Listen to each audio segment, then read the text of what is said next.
जय हिंद दोस्तों, वंदे मातरम। जब भारत सरकार ने कश्मीर से धारा 370 को हटाया था, तब कई सारे ऐसे देश थे जो कि पाकिस्तान के सुर में सुर मिला रहे थे कि भैया ये भारत ने बहुत गलत किया है। इन्हीं में से एक देश था तुर्की। इसके बाद में वहां चले गए भैया अपने आमिर खान साहब एक्टिंग करने के लिए, तो फिर इनकी जो मूवी थी लाल सिंह चड्ढा, उसको बुरी तरीके से बॉयकॉट कर दिया गया। कहानी कुछ इसी तरीके की है इस मूवी को लेकर, लाल सिंह चड्ढा। लेकिन अब ऐसे में अर्दोगान, जो कि उस समय के हेड रहे थे, प्रेसिडेंट थे, प्राइम मिनिस्टर थे तुर्की के, उनका कल चुनाव हुआ। चुनाव में भैया ना उनको बढ़त मिली है ना सामने वाली पार्टी, तो ऐसे में अब चुनाव दोबारा कराए जाएंगे। लेकिन हाँ, ये बात तय है कि भैया उनकी कुर्सी जो है अब जा चुकी है। ऐसे में आगे बढ़ने से पहले अगर केरला स्टोरी के ऊपर आप लोगों ने ध्रुवराठी के ऊपर मेरा ये वाला वीडियो अभी तक नहीं देखा है, इस वीडियो को जाकर जरूर देखिएगा और उस चैनल को सब्सक्राइब भी कीजिएगा, जिससे कि आपको इसी तरह के और भी वीडियोस मिल सकें।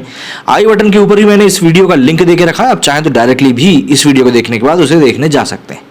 अगर हम लोग बात करें अर्दोगान के बारे में और इस चुनाव के बारे में, तो देखिए, पश्चिमी एशियाई देश तुर्की में राष्ट्रपति पद के चुनाव में मौजूदा राष्ट्रपति रेसेप तैयप अर्दोगान को जीत नहीं मिली। वहीं उनके मुकाबले में 6 विपक्षी दलों की ओर से घोषित उम्मीदवार कमाल केलिक दारोगलू को भी बहुमत नहीं मिला है। बहुमत न मिलने पर अब तुर्की में दोबारा राष्ट्रपति पद के चुनाव की संभावना है।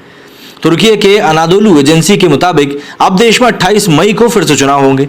दोबारा चुनाव कराने की वजह यह है कि वोटों की काउंटिंग में कोई भी उम्मीदवार 50% से ज्यादा वोट हासिल कर ही नहीं पाया है, जबकि राष्ट्रपति पद का चुनाव जीतने के लिए 50% से ज्यादा वोट चाहिए होते हैं।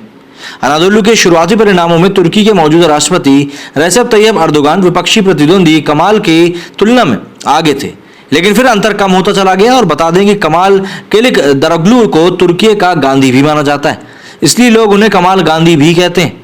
तुर्कियन प्रेसिडेंट इलेक्शन फॉरकास्ट के ओपिनियन पोल के मुताबिक रविवार 14 मई की सुबह को कमाल को फर्स्ट राउंड में 49%, जबकि अर्दोगान को 47% वोट मिलते दिखाए गए थे।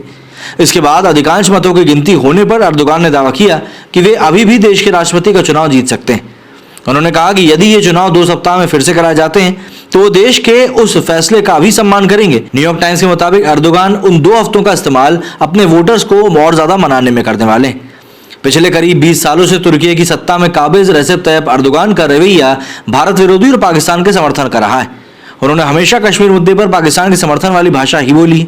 उन्होंने यूएन में कहा था कि कश्मीर में आवाम पर जुल्म हो रहे हैं और इसका निपटारा यूएन चार्टर के मुताबिक ही किया जाना चाहिए। गौरतलब है कि तुर्की में इसी साल फरवरी के महीने में 7.8 की तीव्रता का विनाशकारी भूकंप आया था। इस भूकंप में वहां करीब 50,000 से भी ज्यादा लोगों की जानें ले ली थी। भूकंप का 11 शहरों पर सबसे ज्यादा असर रहा था, जिनमें से 8 शहरों को अर्दोगान का गढ़ माना जाता है। पिछले 2 चुनावों में उन्हें इन शहरों से 60% से भी ज्यादा वोट मिले थे, मगर इस बार अर्दोगान नहीं जीत पाए। भूकंप से तुर्की की इकोनॉमी पर भी एक बहुत बुरा असर पड़ा है।